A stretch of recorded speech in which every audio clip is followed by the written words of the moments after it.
Hello बच्चों, आज हम बीए फर्स्ट ईयर में संविधान द्वारा प्रदत्त मूल अधिकार पढ़ेंगे। यानी संविधान ने प्रदान किए, किसको दिए? जनता को दिए, ताकि किसी के साथ शोषण न हो, किसी के साथ भेदभाव न हो, सभी को, गरीब अमीर स्त्री पुरुष, सभी को मौलिक अधिकार दिए गए हैं। मूल अधिकार भी कह सकते हैं इनको, और मौलिक अधिकार भी कह सकते हैं। तो पहला है समानता का अधिकार। पहले थोड़ा सा परिचय ले ले कि पहले 7 थे मौलिक अधिकार, थोड़ा पढ़ ले। भारतीय संविधान में भाग 3 में ध्यान रखना, ये भाग 3 में रखा गया है। भाग 3 द्वारा नागरिकों को 7 मूल अधिकार प्रदान किए गए थे, किंतु 44वें संवैधानिक संशोधन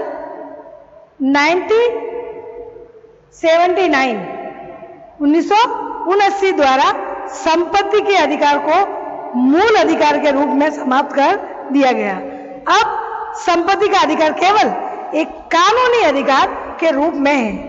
ऐसी स्थिति में 2001 तक भारतीय नागरिकों को 6 मूल अधिकार ही प्राप्त थे, लेकिन मई 2001 में एक अन्य अधिकार, शिक्षा का मूल अधिकार प्रदान किया गया है। इस प्रकार अब भारतीय नागरिकों में 7 मूल अधिकार प्राप्त है।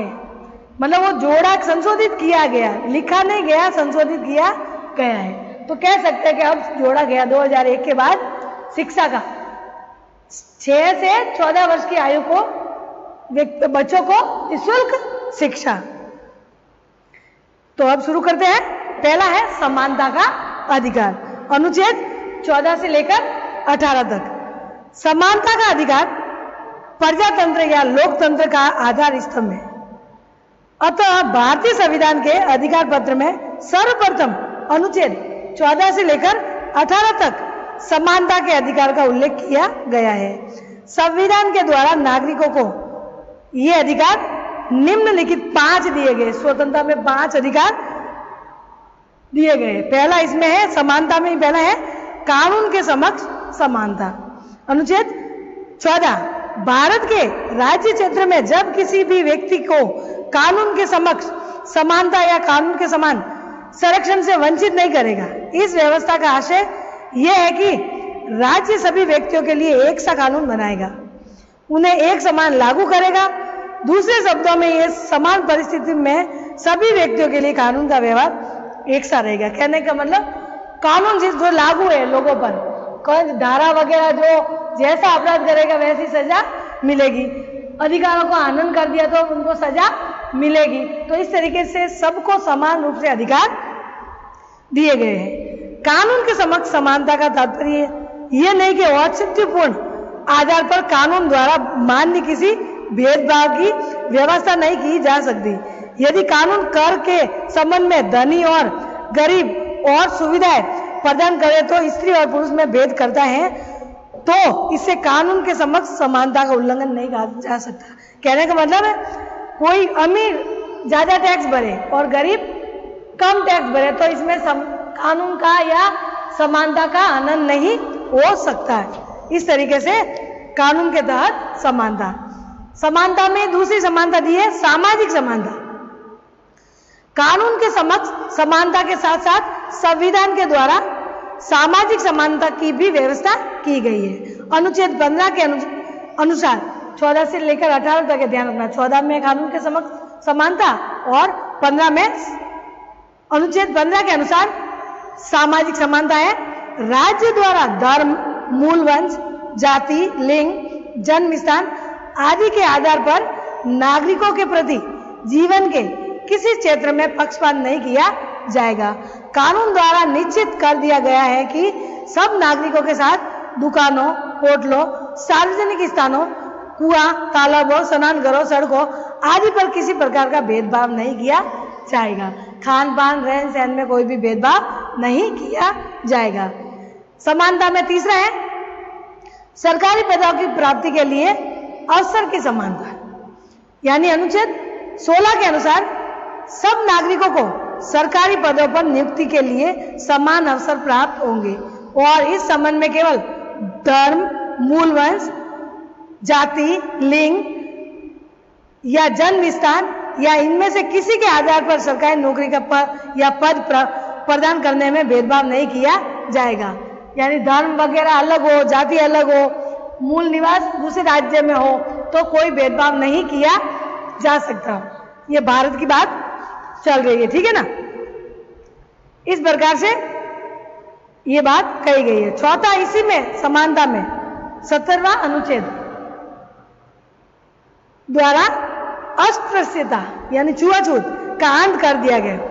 उसका किसी भी रूप में आचरण निषिद्ध कर दिया गया। अस्पृश्यता से उत्पन्न होने वाली किसी अयोग्यता को लागू करना अपराध घोषित किया गया है, जो कानून के अनुसार दंडनीय है। संविधान द्वारा अस्पृश्यता या छुआछूत का निषेध कर दिए जाने पर भी व्यवहार में और विशेषताएं ग्रामीण क्षेत्रों में अस्पृश्यता का व्यवहार होता रहता है। अतः संसद द्वारा पूरे भारत में अनुसूचित जाति, अनुसूचित जनजाति अत्याचार निरोधक कानून 1989 बनाया गया। अस्पृश्यता के अंत के लिए बने कानून में यह सबसे बड़ा कठोर बनाया गया। आवश्यकता इस बात की है कि इस कानून का उपयोग अवश्य हो, लेकिन कोई दुरुपयोग न करे। ये हुआ 17वां समानता के अनुसार 17वां अनुच्छेद। 18वां अनुच्छेद उपाधियों का अंत। अनुच्छेद 18 में व्यवस्था की गई कि सेना अथवा विद्या संबंधी उपाधि के अतिरिक्त राज्य कोई अन्य उपाधि प्रदान नहीं करेगा।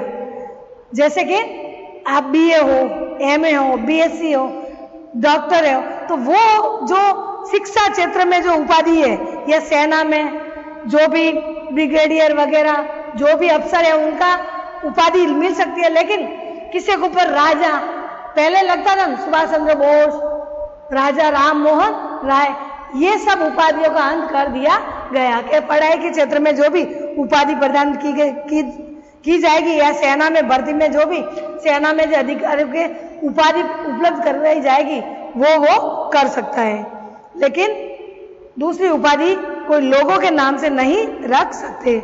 ब्रिटिश शासन में राय बहादुर खान साहब, सर आदि की उपाधि दी जाती थी। नवीन संविधान के अंतर्गत इसका अंत कर दिया गया है। नवीन संविधान के अंतर्गत भारत के प्रति भी की गई सेवाओं के उपलब्ध भारत रत्न, पद्म विभूषण, पद्म भूषण, पद्मश्री आदि उपाधियों की व्यवस्था की गई है। तो इस प्रकार से समानता के अधिकार में 14 से लेकर 18 तक बात कही गई है। अब है स्वतंत्रता का अधिकार। इसमें अनुच्छेद 19 से लेकर 22 तक। भारतीय संविधान का उद्देश्य विचार, अभिव्यक्ति, विश्वास, धर्म और उपासना की स्वाधीनता सुनिश्चित करना है। अतः संविधान के अनुच्छेद 19 से लेकर 22 तक स्वतंत्रता के अधिकार का उल्लेख किया गया है। इस संबंध में अनुच्छेद 19 सबसे अधिक महत्वपूर्ण है।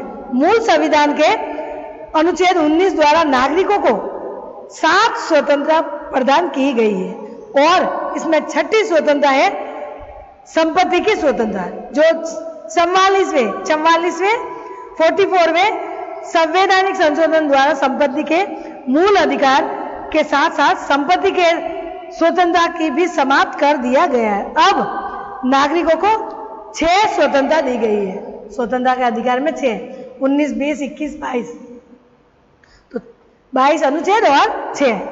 तो पहले है विचार और अभिव्यक्ति की स्वतंत्रता।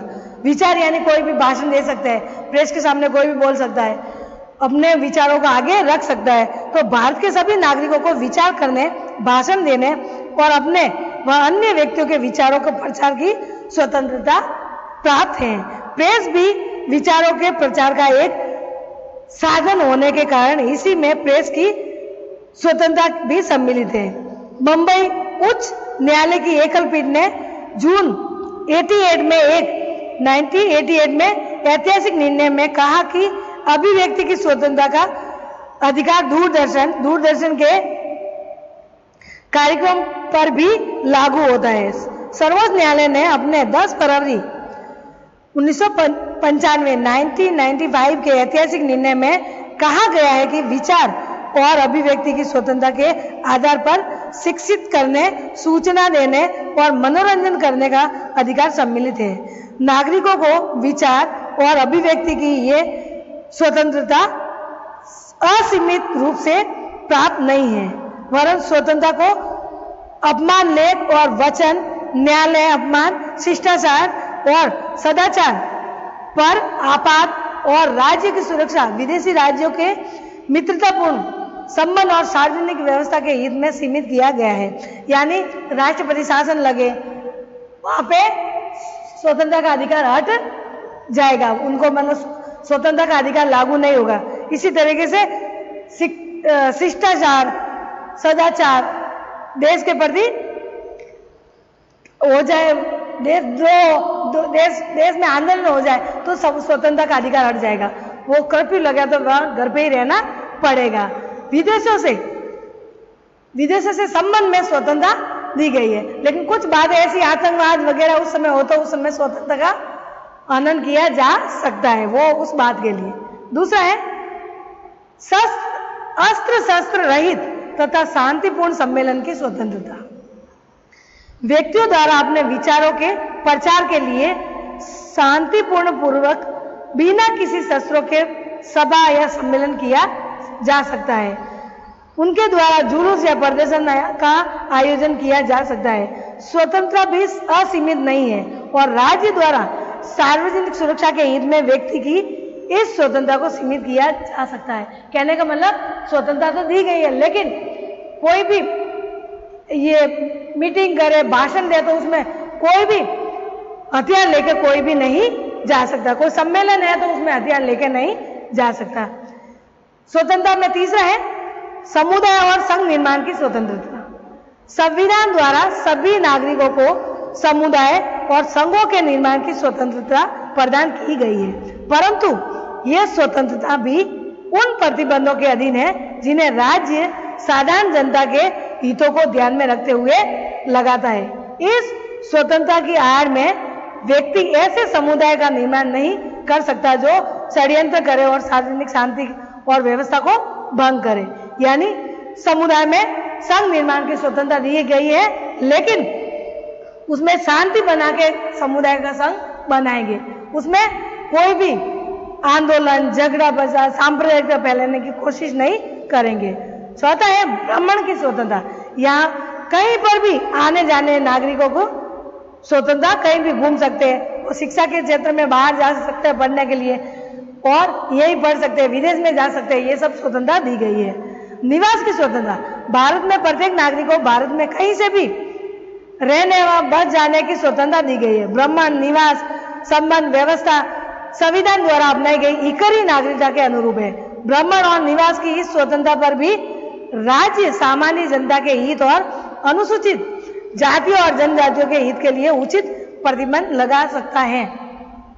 यानी निवास स्थान पर भी स्वतंत्रता, कहीं भी आप घूम सकते हैं, जा सकते हैं, आ सकते हैं, कोई भी कर सकते हैं। व्यवसाय की स्वतंत्रता, यानी कहीं भी हम व्यापार कर सकते हैं, कहीं पर भी हम कारोबार कर सकते हैं, कोई पैसा कर सकता है, आजीविका के लिए कोई भी कार्य कर सकता है, इसके लिए कोई भी नहीं रोक सकता। अपने राज्य में भी कर सकता है, दूसरी राज्य में भी कर सकता है और विदेश में भी ये व्यापार कर सकता है। इस प्रकार से स्वतंत्रता के अधिकार के अंतर्गत गोपनीयता का अधिकार भी सम्मिलित है, यानी कोई बातों को गुप्त रखने का भी ये बातें रखी गई, कोई बात गुप्त रख सकता है। अतः सर्वोच्च न्यायालय ने अपने इस एक महत्वपूर्ण निर्णय में टेलीफोन टैपिंग को गोपनीयता का उल्लंघन मानते हुए सामान्यतः टेलीफोन टैपिंग का निषेध किया गया है। यानी कोई भी टैपिंग कर देता, किसी की बातों को सुनना, पर्सनल और रिकॉर्ड करना, इस पर रोक लगा दिया गया, क्योंकि गोपनीयता ये उनकी गुप्त खुद की बातें है। अनुच्छेद 20, 21 और 22 द्वारा नागरिकों को अन्य स्वतंत्रता दी गई है जो इस प्रकार है। ये स्वतंत्रता में 20-21 में यही है कि कानून का उल्लंघन नहीं करना, बंदी प्रत्यक्ष अवस्था में अधिकार, जैसे कि जीवन जीने के लिए 20 अनुच्छेद 20 किसी व्यक्ति को उस समय तक अपराधी नहीं ठहराया जा सकता जबकि उसके अपराध के समय में लागू किसी कानून का उल्लंघन नहीं हो। उसके साथ एक अपराध के लिए व्यक्ति को एक ही बार दंडित किया जा सकता है। कहने का मतलब अपराध जब तक उनका पूरी तरह से अपराध साबित नहीं होता तब तक उनको सजा नहीं दी जा सकती, और एक ही अपराध 2 बार गिना नहीं जाएगा। जैसे किसी को मार दिया गया और वापस देखे कि वो जिंदा है और जिंदा देखे उन्होंने कानून सजा भुगत चुका है, फिर उन व्यक्ति को वापस मारे तो फिर बाद में वापस उनको सजा नहीं मिलेगी, क्योंकि उनके मारने का पहले आरोप लग चुका है लेकिन वो जीवित था, फिर वो वापस ये उनको सजा नहीं मिल सकती। जीवन और शरीर रक्षण का अधिकार अनुच्छेद 21 में जीवन के अधिकार को मान्यता दी गई है। इसमें कहा गया है कि किसी व्यक्ति को उसके प्राण तथा शारीरिक स्वाधीनता से विधि द्वारा स्थापित प्रक्रिया को छोड़कर अन्य किसी प्रकार से वंचित नहीं किया जा सकता है। 44वें संवैधानिक संशोधन 1979 द्वारा जीवन को छोड़कर अन्य किसी प्रकार से वंचित नहीं किया जा सकता और शारीरिक स्वाधीनता के अधिकार को और अधिक महत्व दिया गया है। अब आपातकाल में भी जीवन और शारीरिक स्वाधीनता के अधिकार को समाप्त और सीमित नहीं किया जा सकता, यानी जीवन जीने का व्यक्ति जीवन जिएगा, उसको रोक नहीं सकते, तो ये भी उनका अधिकार है। इसी में 22 में बंदी प्रत्यक्षण की अवस्था में अधिकार अनुच्छेद 22 के द्वारा बंदी प्रत्यक्षीकरण बनाए जाने वाले व्यक्ति को कुछ अधिकार प्रदान किए गए हैं। उसमें अपराध के बारे में अथवा बंदी बनाने के कारणों को बताए बिना किसी व्यक्ति को अधिक समय तक बंदी गृह में नहीं रखा जाएगा, यानी 24 घंटे के अंदर अंदर न्यायालय में पेश करना होगा। उसे वकील से परामर्श करने और अपने बचाव के लिए प्रबंध करने का अधिकार होगा तथा बंदी बनाए जाने के बाद 24 घंटे के अंदर अंदर उसे निकटतम न्यायालय के सम्मुख उपस्थित करना होगा। न्यायालय में 24 घंटे के अपराध करने के बाद, पकड़ने के बाद 24 घंटे के बाद 24 घंटे के अंदर अंदर उनको न्यायालय में पेश करना होगा, तब जाके वो, नहीं तो उनको छोड़ सकते हैं। अनुच्छेद 22 के द्वारा बंदी बनाने वाले व्यक्तियों को जो अधिकार प्रदान किए गए हैं वे 2 प्रकार के हैं। अपराधियों पर लागू नहीं होंगे, जैसे कि प्रथम शत्रु देश के निवासियों पर, और दूसरा है निवारक निरोधक अधिनियम के अंतर्गत। निवारक निरोधक यानी जैसे किसी के ऊपर आरोप लगा, कह सकते हैं कि कहीं पे जैसे 26 जनवरी में कहीं दिल्ली जब है कहीं के बम रखा, किसी ने पहले बात आ गई कि वहां जैसे भाषण राष्ट्रपति का होगा या किसी का नेता का होगा तो वहां पे बम रखा है, तो पहले अपराध में उस व्यक्ति को पकड़ा जाएगा। पकड़ने के बाद देखते हैं कि वो 26 जनवरी का कार्यक्रम पूरा हुआ लेकिन बम वगैरह कहीं नहीं फटा, तो वो जैसे निवारण निरोध, यानी उस समस्या का निवारण हुआ कि बस बम ऐसे ही लोगों ने अफवाह फैलाई थी, उसको नहीं किया था, उसको